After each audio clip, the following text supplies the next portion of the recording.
नमस्कार। स्वागत है आपका एक बार फिर से कहानियों के सफरनामे पर।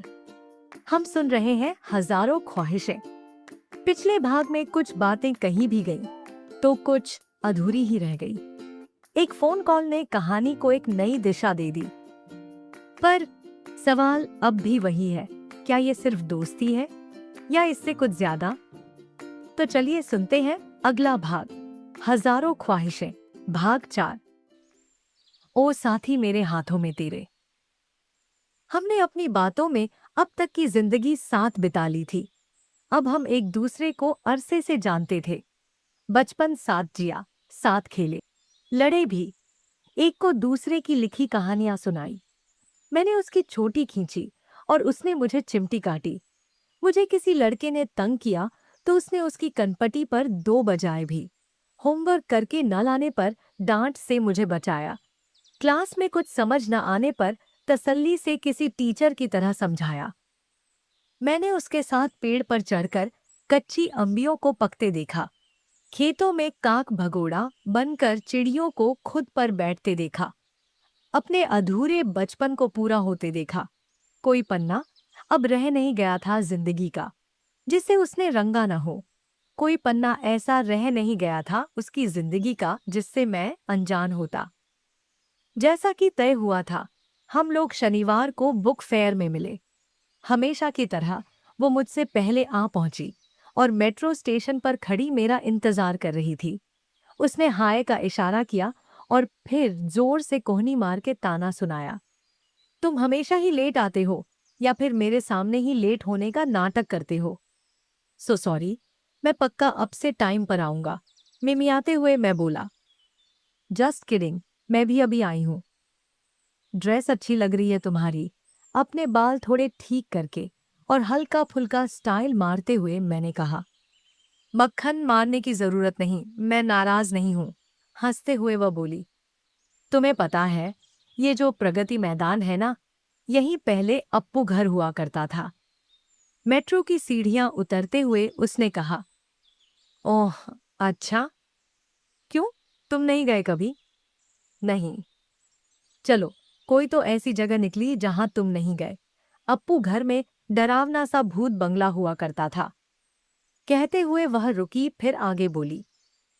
ओके, अब समझ आया, तभी तुम उस बचकाने से हॉन्टेड हाउस में डर गए थे, है ना? या डरने की एक्टिंग कर रहे थे? सच बताओ, एक्टिंग कर रहे थे ना? अरे बता भी दो, अब क्या ही शर्माना। मेरा मजाक उड़ाते हुए वह बोली, फिर मेरा हाथ पकड़कर मुझे प्रगति मैदान के अंदर ले गई। वहां किताबें खरीदने वालों की बेहिसाब भीड़ थी। बड़े बड़े एयर कंडीशन हॉल्स और हर हॉल में असंख्य स्टॉल्स, कुछ छोटे तो कुछ बड़े। हॉल के बाहर ही अपने अपने समुदाय, धर्म और कोचिंग संस्थानों के एजेंट लोग पैम्फलेट लिए अपने स्टॉल का पता बताकर लोगों को गुमराह कर रहे थे। पर हम उन सभी को नजरअंदाज करते हुए एक बड़े से पब्लिकेशन हाउस के सुंदर से स्टॉल पर जाकर खड़े हो गए। इतनी सारी किताबें एक साथ जिंदगी में इससे पहले कभी नहीं देखी थी। सोचा कि कितनी किताबें हैं दुनिया में, कितनी सारी कहानियां हैं कहने को, पर कितने ही लोग इन्हें पढ़ते होंगे। कितनी ही किताबें लिखी जाती हैं पर उनमें से कितनी ही लोगों के दिलों तक पहुंच पाती हैं। सोचा कि काश मेरी भी किताब कभी ऐसे ही किसी स्टॉल पर रखी हो और ऑटोग्राफ लेने वालों की एक लंबी कतार मेरे इंतजार में खड़ी हो, जैसे हाल फिलहाल जमा हो रखी थी एक प्रसिद्ध इंग्लिश नॉवेलिस्ट के इंतजार में। सबको बस इसी तरह की किताबें पसंद है। कॉलेज, एग्जाम, प्यार, ब्रेकअप, करियर, एम्बिशन, सब साली वही बासी कहानियां। चुप्पी तोड़ते हुए मैंने कहा, हाँ तो ट्रेंड ही यही है। एक काम करना, तुम कुछ अलग लिखना। अलग? ऊपर से वो भी हिंदी, कौन ही पढ़ेगा? मैंने चिंता व्यक्त की। अरे तुम नहीं जानते, सब रेट्रो ही चलता है आजकल। अगली बार आएंगे तो देखना तुम्हारी किताब भी यहीं रखी मिलेगी। एक नोवेल के पन्ने पलटते हुए उसने कहा। वह एक एक कर सभी स्टॉल्स पर जाती, शेल्फ में से किताबें चुनती और फिर उन्हें लेकर वहीं कहीं नीचे फर्श पर बैठ जाती। मैं उसकी हर छोटी छोटी हरकतों को अपनी आंखों में एक स्लो मोशन कैमरे की तरह कैद करता रहा। किस तरह वह बड़ी अपेक्षाओं के साथ कोई किताब उठाती, उसके कवर को देखती, उसे अपनी उंगलियों से छूती, किताब की महक सूंघती, कुछ पन्ने पलटती और किसी गहन सोच में डूब जाती।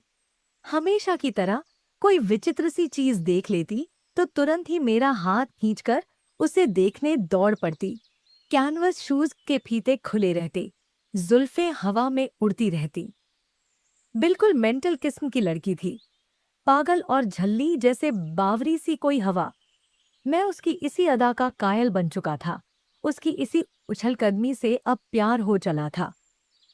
वह किताब के पन्ने पलटती रही और मैं अपनी ही कहानी में कहीं खो गया। कहानियां हमें वो सब अनुभूति करा देती हैं जैसी जिंदगी शायद हम कभी जी नहीं पाए।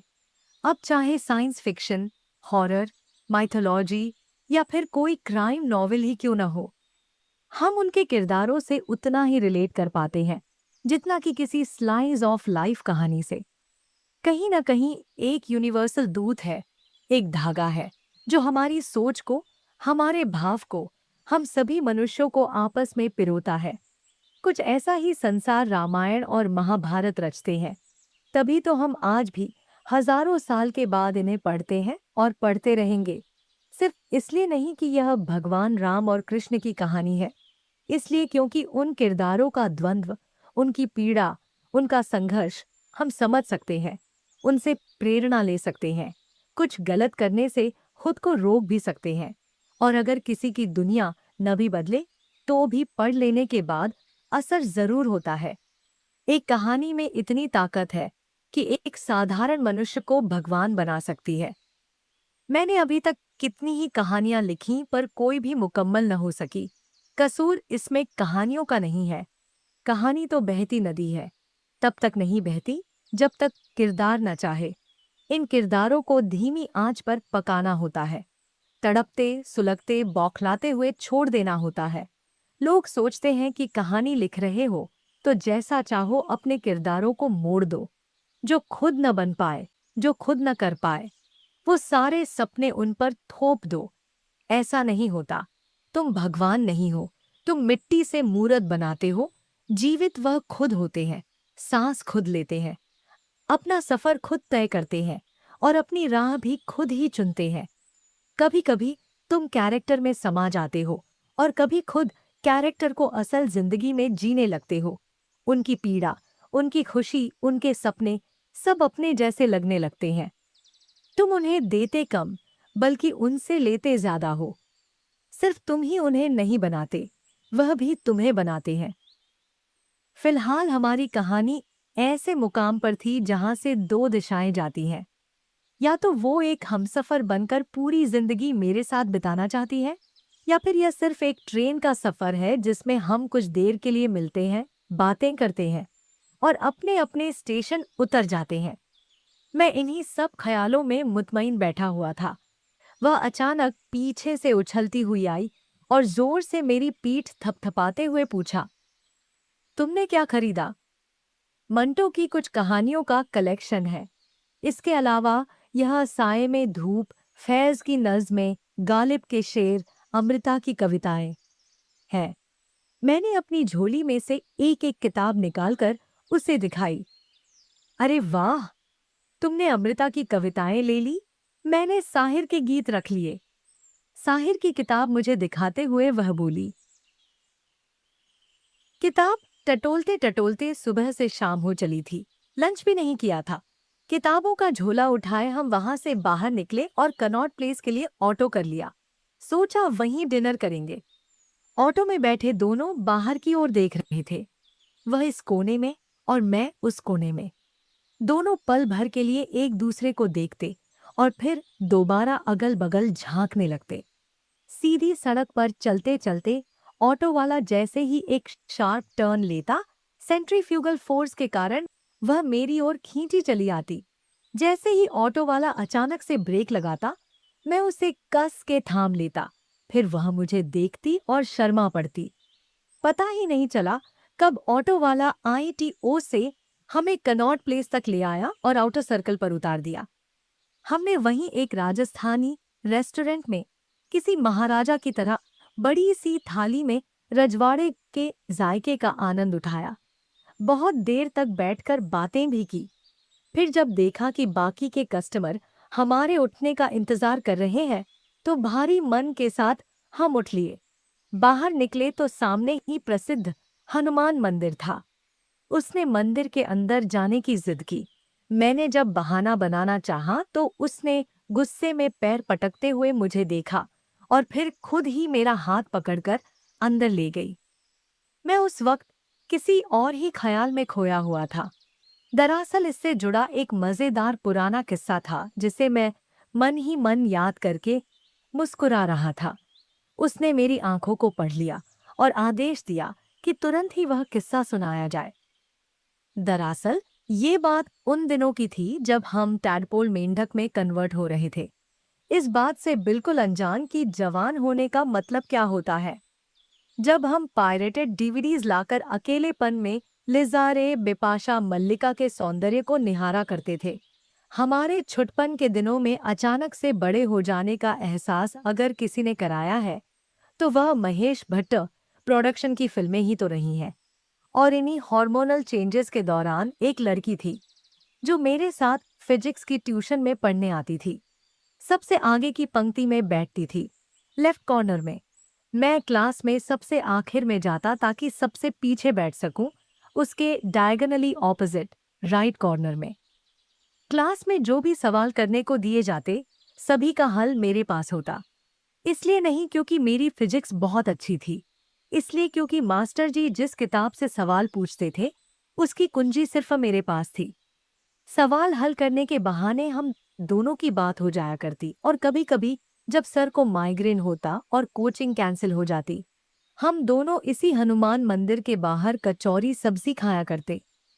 एक साथ फिजिक्स के कॉन्सेप्ट्स पढ़ते पढ़ते पता ही न चला कब मैं चार्ज्ड पार्टिकल उसकी मैग्नेटिक फील्ड की तरफ आकर्षित हो उठा और काटता रहा चक्कर उसकी कॉलोनी के अपनी एटलस की लाल साइकिल पर। ध्यान ही नहीं गया कि स्कूल में इम्तिहान आने वाले हैं। मेरा पहला पहला अट्रैक्शन एग्जाम के रिजल्ट आने के साथ ही रिपल्शन में तब्दील हो गया। घर पर डांट तो पड़ी ही, कोचिंग में सरेआम बेइज्जती हुई, वह अलग। धीरे धीरे बातें कम होती गईं और मैं पढ़ाई के प्रति सीरियस होता चला गया। वह अब मेरी सबसे बड़ी कॉम्पिटिटर बन चुकी थी और मेरा कोचिंग के टेस्ट में टॉप करना उसे फूटी आंख न सुहाता था। 2 साल यूं ही पढ़ाई लिखाई में गुजर गए। उस वक्त अपने दिल की बात कहने की हिम्मत नहीं थी। एग्जाम की तैयारी में बिजी था। जब एच.सी. वर्मा और आर.डी. शर्मा से फुर्सत मिलती, तब तो हम पर्सी शैली और कीट्स की कविताओं में गोते लगाते। खैर, जब कॉलेज आना हुआ तो पता चला कि लड़की पर इम्प्रेशन डालना हो तो 3 काम बेहद जरूरी है: गिटार बजाना, इंग्लिश नॉवेल्स पढ़ना और अंग्रेजी गाने सुनना। सब किया, पर कहीं दाल न गली। फिर सोचा कोचिंग वाली अपनी उस सहेली से एक बार बात करके देखें। दोस्तों से नंबर जुगाड़ा और हनुमान जी को 11 रुपये की रिश्वत चढ़ाई। सच्चे मन से मांगा कि वह मान जाए। हिम्मत करके फोन किया, पर पता चला कि वह अपना वैलेंस इलेक्ट्रॉन किसी और को दे चुकी थी। उस दिन कसम खाई कि अब भगवान से कुछ नहीं मांगूंगा। मेरी यह गाथा सुनकर वह ठहाके लगाकर हंस पड़ी। हे राम, हनुमान जी तो ब्रह्मचारी हैं, उनसे यह सब मांगोगे तो कहाँ से मिलेगा? कितने बड़े उल्लू हो तुम, उसने कान खींचते हुए कहा। फिर कुछ देर मेरी आंखों में देखा और कहा, पता है यहाँ से कुछ दूर अरावली की एक पहाड़ी पर राधा कृष्ण का एक मंदिर है। उसकी चोटी से पूरी दिल्ली दिखाई देती है। कल तुम्हें वहां ले चलूंगी। बहुत मान्यता है वहां की। कहते हैं उधर से कोई खाली हाथ नहीं जाता। अगले दिन सुबह सुबह हम लोग स्कूटी पर मंदिर के लिए निकल पड़े। लंबी चौड़ी सड़कों से कब संकरी उबड़ खाबड़ गलियां आ गई, पता ही नहीं चला। स्कूटी को नीचे छोड़ हमने चढ़ाई स्टार्ट कर दी। वह लाल रंग का जरीदार सलवार, कमीज और कोल्हापुरी चप्पल पहनकर आई थी। जैसे ही मंदिर पहुंचे उसने बहुत देर तक बंद आंखों से कुछ मांगा। मैं उसे देखता रहा। उसने मुझे इशारे से डांटा और आदेश दिया कि मैं भी आंखें बंद करके कुछ मांग लूं। मंदिर के अहाते में ही एक दीवार थी जिस पर लोगों ने अपनी मन्नत लिख रखी थी। किसी को अच्छी नौकरी चाहिए थी, किसी को एग्जाम में पास होना था, कोई डॉक्टर बनना चाहता था तो कोई आईएएस। वह भी दीवार पर कुछ लिखने लगी। जब मैंने पढ़ने की कोशिश की तो मुझे डांट कर दूर भगा दिया। फिर मुझसे अपनी मनोकामनाएं लिखने को कहा और मेरा मजाक बनाते हुए वह बोली, ठीक से लिखना, भगवान को समझ आनी चाहिए तुम्हारी राइटिंग। और फिर मुझे और भगवान को थोड़ी प्राइवेसी दे दी। मैं असमंजस में था। आखिर मैं जो चाहता था मांगता भी तो कैसे। आखिर हिम्मत करके मैंने एक चिट्ठी लिखकर वहीं दीवार पर चिपका दी। एक बात बताओ, क्या तुम वाकई मानती हो इन सब चीजों को? मंदिर से बाहर निकलते ही मैंने उससे पूछा। सब विश्वास की बात है। अगर मानने से किसी का मन हल्का हो जाए, टूटे दिल को दिलासा मिले तो अच्छा ही है ना। देखो, मैं तो मानती हूं कि कोई तो है जिसने सब अपने कंट्रोल में ले रखा है। जो भी होता है कहीं लिखा होता है। कैसे उस दिन मेट्रो में विपरीत दिशा में जाने के बावजूद देखो हम मिल ही गए। दुनिया सच में गोल है ना। कहीं कुछ नहीं लिखा होता। हम परिस्थिति के अनुकूल खुद को ढाल लेते हैं। जब कोई चीज वापस घूम फिर कर हमारे ऊपर आती है तभी हमें दुनिया गोल नजर आती है। अगर वाकई दुनिया गोल होती ना तो किसी का बुरा करने की सजा जरूर मिलती और अच्छे कर्म का फल भी मिलता। पर हमेशा ऐसा नहीं होता। जब नहीं होता तो हम इसे ही अपना नसीब मान लेते हैं। और नसीब जैसा भी कुछ नहीं, सब प्रोबेबिलिटी का खेल है। यह जिंदगी एक मैथमेटिकल इक्वेशन है। यूं तो संभावनाएं कितनी सारी हैं, पर जिंदगी में आगे क्या होगा निर्भर करता है कि हम क्या राह चुनते हैं और किसे हमराही बनाते हैं। हे भगवान, तुम तो दर्शन शास्त्र में भी गणित ढूंढ लेते हो। इतनी रोमांटिक सी बात की तुमने धज्जियां ही उड़ा दी। खैर छोड़ो, ये बताओ तुमने कुछ नोटिस नहीं किया? जैसे? यह जरीदार लाल रंग का सूट बुद्धू दादाजी ने गिफ्ट किया था। उनका आखिरी तोहफा, आज पहली बार पहना। तुम्हें तो कुछ बताना ही बेकार है। तुम्हारे मुंह से तारीफ का एक शब्द भी नहीं फूटता। अपने लहरिया दुपट्टे के कोने में लगे फूलों के गोटे से उसने मेरे सर पर तेज प्रहार कर अपने गुस्से का इजहार किया। यह इल्तेजा थी कि रोक लो अपनी इस दरख्वास्त को। फिर से देखना, कहीं कोई मकबरा ताजमहल न बन जाए। उसके दुपट्टे को झिड़कते हुए मैंने कहा, तारीफों के लंबे पुल बना तो दूंगा, डर है उससे कूदकर किसी की जान न निकल जाए। हाय, देखो तो, शायरे आलम से इस नाचीज पर एक नज्म तो खुद से गढ़ी नहीं गई। अपने नैन मटकाते हुए वह बोली, दूर से देखें, करीब बुलाती है, बढ़ाऊं भीतर कदम, भटका जाती है। तुम्हारी आंखें हैं कि जंतर मंतर, घर परमिशन नहीं दी आने की अंदर। यहाँ बैठा रहूंगा आमरण अनशन पर। हाँ हाँ हाँ हाँ, तुम्हारा यह चेहरा पहली बार देखा। ये सब अभी अभी बनाया या फिर पहले से लिख कर रखा था? हाँ, सब सोच के बैठा था जाने कब से। कोई आ जाए और पूछे मुझसे और मैं कहूँ, हाँ मैं यही हूँ। अच्छा, सब डायलॉग्स किसी भी ग्रेड हिंदी फिल्म से चुराए हुए लगते हैं मुझे। माना दिल चुराने का इल्जाम लगा है कई दफा। मौसीकी चुराने का इल्जाम लगाने वाले तुम पहले जालिम हो। हाँ हाँ हाँ हाँ, तुम हर किसी के सामने इस तरह की लाइंस बोलते हो या फिर इंस्पिरेशन?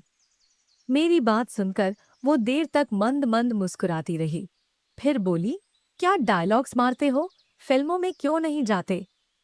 मौका मिले तब ना। मौका तो मिलता है, तुम फायदा ही कहाँ उठाते हो। इंतजार करता हूँ सही वक्त का, और वक्त यूं ही गुजर जाए तो फिर इसे रोक लेता हूँ। ये देखो, सब फ्रीज हो गया। मजाक मजाक में ही सही, दिल के प्रेशर कुकर ने सीटी बजा दी। धीमी आंच पर पके मेरे ख्याली पुलाव का स्वाद दोनों की जुबां पर बराबर चढ़ चुका था। मेरी चिल्लर सी नज़्मों का उसने पहले तो खूब मजाक बनाया, फिर खुद ब खुद उस चिल्लर को अपने पर्स में संभाल कर रख लिया। हम दोनों वहीं पहाड़ पर बैठे देर तक दुनिया जहान की बातें करते रहे, अपने बचपन के बारे में, बीती जिंदगी के बारे में, बातें जिनकी न ही कोई शुरुआत होती थी और न ही कोई अंत। बीच बीच में हमारी नजरें आपस में टकरा जाया करती। उसका हाथ अपने आप ही कुछ देर के लिए ही सही मेरे हाथों से बंध जाता।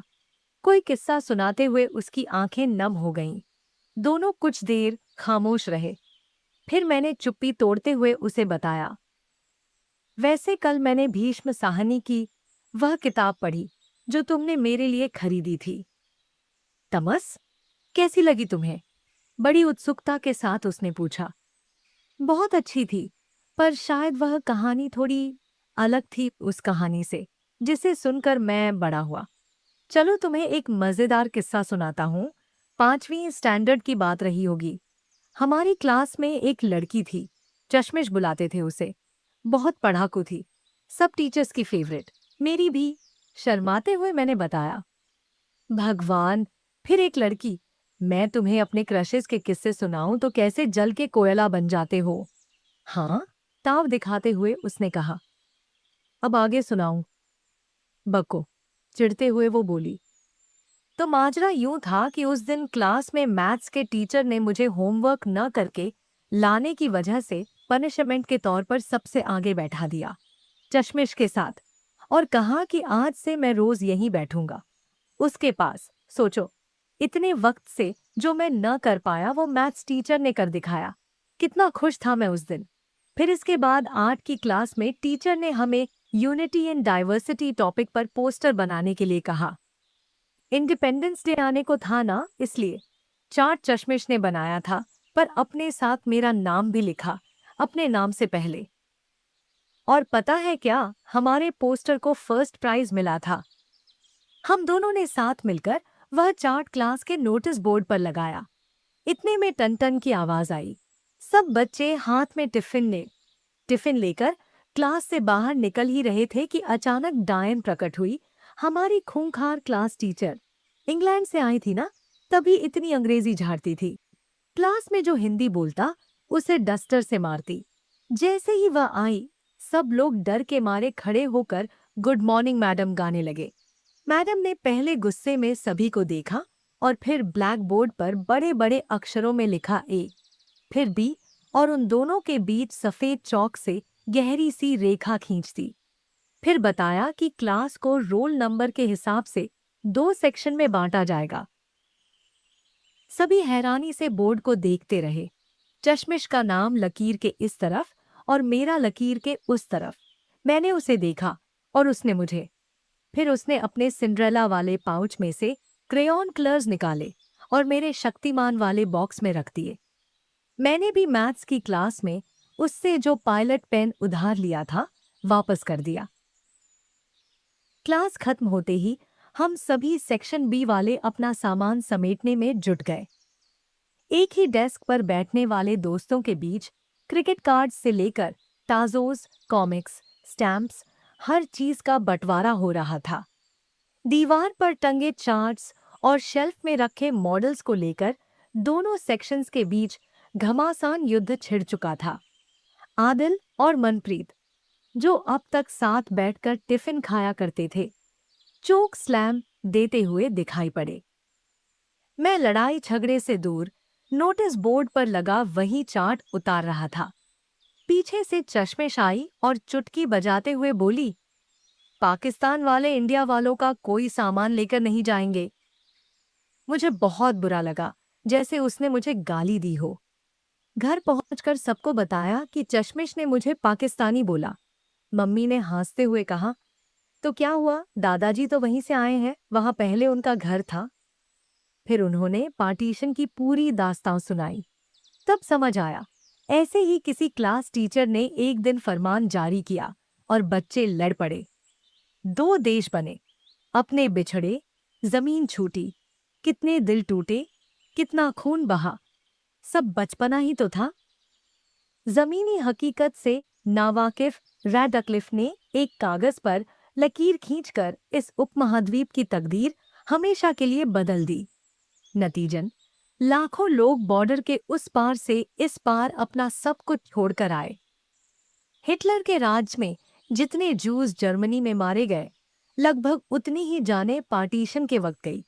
वर्ल्ड वॉर के बारे में कितना कुछ लिखा गया है, कितनी फिल्में बनी है, पर हमें ना तो कभी अपने इतिहास से कोई मतलब रहा है और ना ही उससे कुछ सीखना चाहते हैं।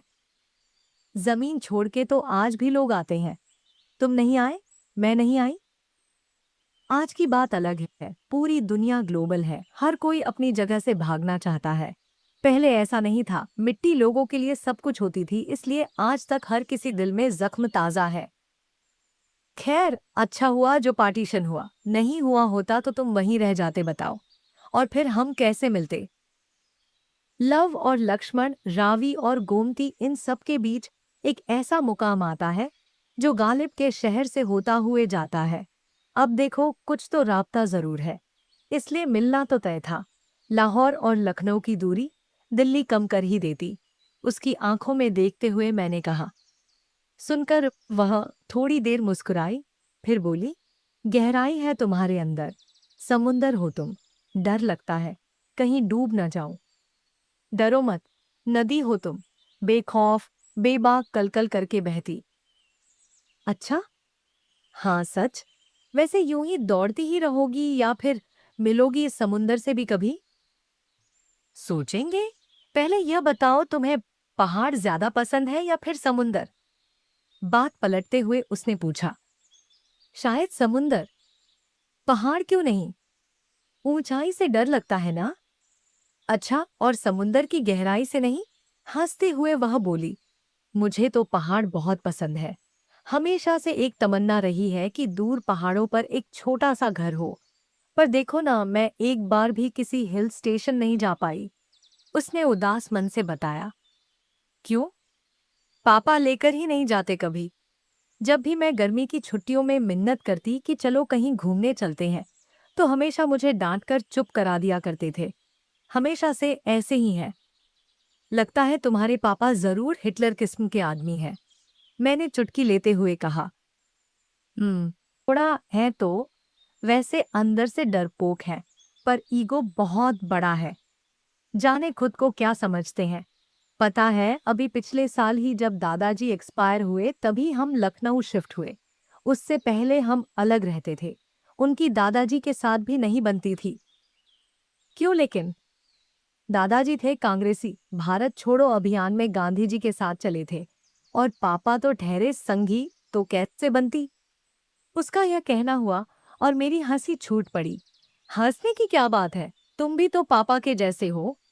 उसने तंज कसा। नहीं, ऐसा नहीं, मतलब ठीक है, मैं शाखा जाता हूँ, but I am not a blind follower, मैंने समझाते हुए कहा।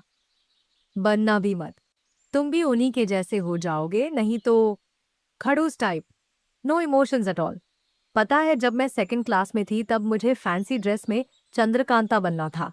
मार्केट में एक ड्रेस देखी थी, इतना रिक्वेस्ट किया पर मुझे वह ड्रेस नहीं दिलाई। कुछ नम आंखों से उसने कहा, पापा हमेशा से मुझसे नफरत करते हैं। शायद जब मैं दुनिया में आई भी न थी तब से। उनके लिए तो मैं वहाँ वहाँ हूँ जिसे शायद होना ही न था। बोलते बोलते उसकी आंख भर आने को हुई। जब उन्हें पता चला कि लड़की है, वह चाहते थे एबॉर्शन हो जाए, पर माँ ने ऐसा होने नहीं दिया। शायद इसलिए वह माँ से कभी खुश नहीं रहे, और मुझसे भी। वह चाहते थे कि मैं डॉक्टर या इंजीनियर बनूं, पर मैंने साइंस की जगह आर्ट्स पढ़ना जरूरी समझा। जब कहा कि जर्नलिज्म पढ़ना चाहती हूं तो मना कर दिया। पर वह तो खुद ही जर्नलिस्ट थे। उन्हें पता है कि यह लाइन लड़कियों के लिए नहीं। अब तो कितना बदल चुका है। दुनिया शायद बदल चुकी है, उनकी मानसिकता तो नहीं। अपनी पलकों को झुकाकर आंसुओं को छुपाते हुए वह बोली। मैंने उसका चेहरा ऊपर उठाया और उसकी आंखों से टप टप गिरती मोतियों को अपनी हथेली में रख लिया और संजो लिया उन्हें अपने दिल के करीब, शर्ट की आगे वाली जेब में। महाभारत के युद्ध की तरह मन का अर्जुन आंतरिक मतभेदों और उलझनों से जूझ रहा था। शायद वक्त आ चला था। आज से कुछ दिनों पहले तक हमें एक दूसरे के अस्तित्व का भी पता न था, और आज लग रहा था कि मानो एक दूजे के लिए ही बने हों। शायद वह समझ चुकी थी कि मैं पहला कदम बढ़ाने में संकोच कर रहा हूँ।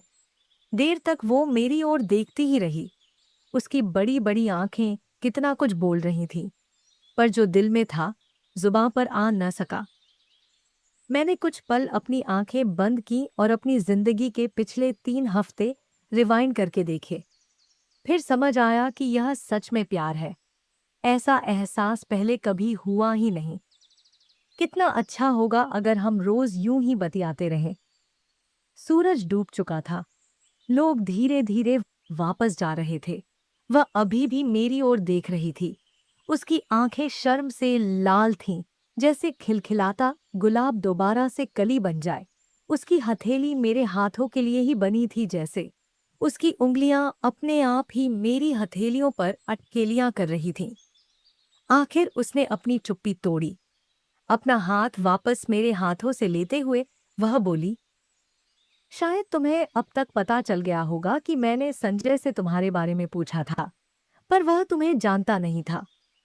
नहीं जानती कि क्या था और क्यों था, पर कुछ था जो मैंने उस दिन देखा, जब तुम मेट्रो में मुझसे दूर जा रहे थे। मैं काफी देर वहां खड़ी थी, पर तुम उस भीड़ में मिल नहीं पाए। तुम्हारे हाथ में क्विज बुक देखी थी तो लगा कि कहीं तुम। फिर तुम्हें ढूंढते हुए ऑडिटोरियम पहुंच गई। वहां भी निकलकर तुम्हारा इंतजार किया, पर तुम अपने दोस्तों में बिजी थे। पता नहीं क्यों लगा कि वह कविता जो पार्क में कहीं पड़ी मिली थी, वह तुमने ही लिखी होगी। नहीं जानती कि ऐसा क्यों हुआ, पर जो भी हुआ उससे पहले कभी नहीं हुआ। ऐसा लगा जैसे हमारे बीच सच में कुछ तो है। पुराना, शायद बहुत पुराना।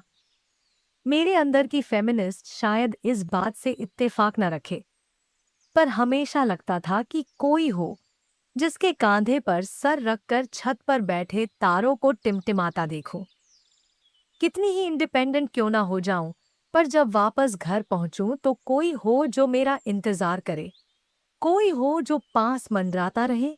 मैं जिसकी धुरी का केंद्र रहूं, जो सिर्फ खूबसूरती को ना देखे। मैं अंदर से जैसी हूं उसे जाने और उसे ही पसंद करे। ना जाने तुम्हारे अंदर क्या देखा, तुम्हारी ओर खींची चली आई। जाने क्या था, जैसे कोई केमिकल रिएक्शन जो सिर्फ मेरे और तुम्हारे मिलन से ही संभव था, और किसी से नहीं। अब लगता है जो हुआ वो किसी जादू से कम नहीं। वो बोलती गई और मैं बस उसे देखता रहा। शायद कुछ वक्त लगा यह समझने में कि हुआ क्या है। आखिर उसने घुटने के बल बैठकर नजाकत के साथ गुलाब का फूल मेरे हाथ में थमाया, और फिर मेरा हाथ पकड़ते हुए थोड़ा शर्मा कर हाल ए दिल का इजहार कर दिया। मेरा दिमाग पूरी तरह से सुन्न हो चुका था। उसकी आवाज मेरे कानों में गूंज रही थी। इतना सुख मिला यह सुनकर कि जैसे जीवन काल में ही मोक्ष प्राप्ति हो गई हो। मन में एक अजीब सा डर था, जैसे कि यह एक सपना है जो बस अभी नींद खुलते ही टूट जाना है। बेशर्म कहीं के, कुछ तो बोलो।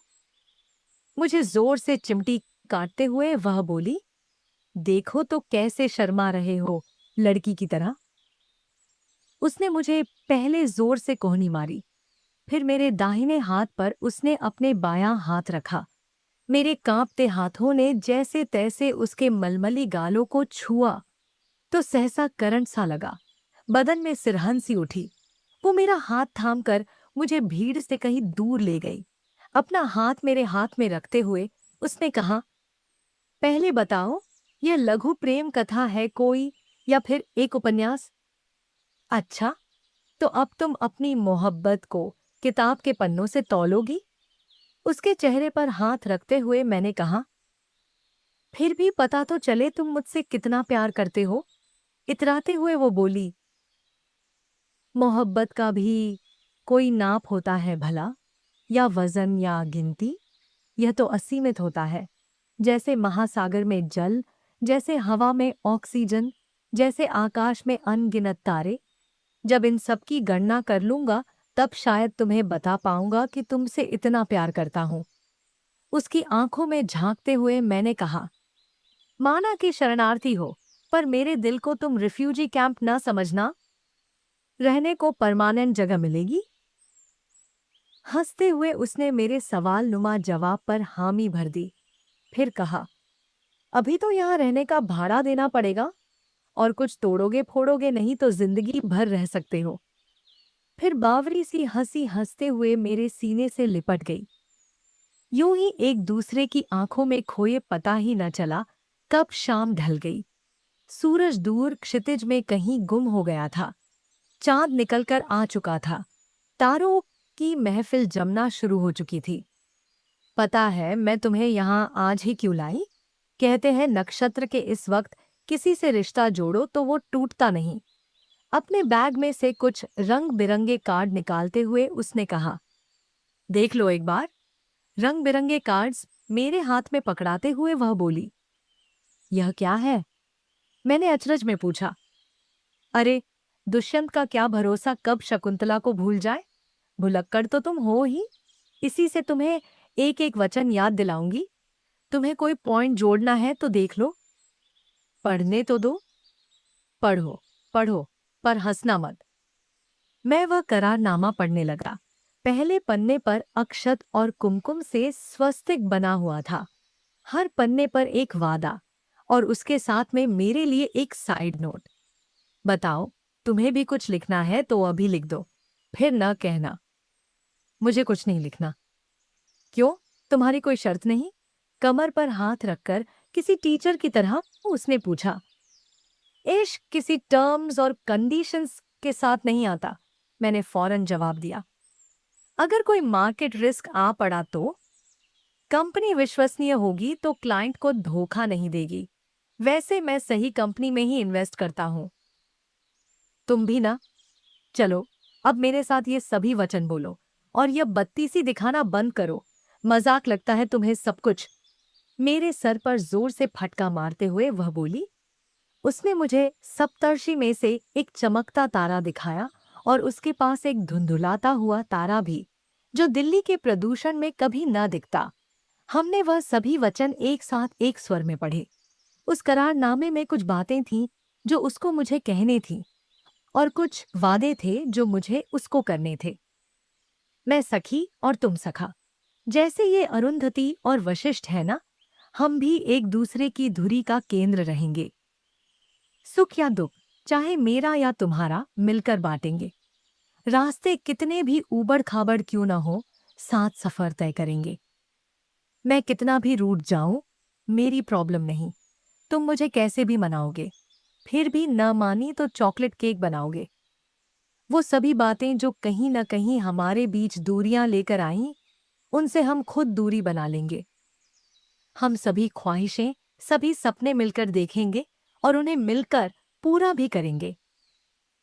यह सब एक सुनहरे सपने जैसा था। मेरी जिंदगी में अब तक का सबसे सुनहरा पल। क्या हो अगर यहीं सब रुक जाए? मैं देखता रहूं उसे। कोई सवाल न हो, कोई जवाब न हो। वक्त थम चुका था। आसपास कोई नहीं। हम जैसे किसी सपनों की दुनिया में थे। बहती हवा में गोते खा रहे थे। तारों के बीच आसमान में उड़ रहे थे। बैकग्राउंड में जैसे 1950 का कोई रोमांटिक गीत बज रहा था। अब जाना कि इश्क में लोग क्यों चांद तारे और फूलों की बातें करते हैं। अजीब है ना, साल लग जाते हैं पर हम किसी को जान नहीं पाते। और इस लड़की को मिले कितना ही वक्त हुआ, लगा कि इसे मैं बचपन से जानता हूँ। मैं अब अपनी बाकी की जिंदगी उसके साथ बिता देना चाहता था। जाने क्यों यह ख्याल आकर जहन में अटक जाता कि जिसे मिलना होता है वो पहले ही क्यों नहीं मिल जाता। आखिर क्यों खामखा इंतजार करना होता है किसी के मिलने का। जैसे एक ताले की एक ही चाबी होती है, एक सवाल का एक ही सही जवाब। वो झल्ली सी लड़की लगता है बस मेरे लिए ही बनी हो।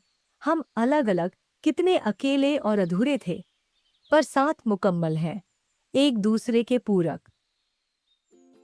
तो आज के लिए बस इतना ही। एक इजहार, कुछ वादे और ढेर सारी ख्वाहिशें। क्या ये वादे वक्त की कसौटी पर टिक पाएंगे? या कोई नया मोड़ इंतजार कर रहा है? जानने के लिए सुनते रहिए हजारों ख्वाहिशें, सिर्फ कहानियों के सफरनामे पर। धन्यवाद।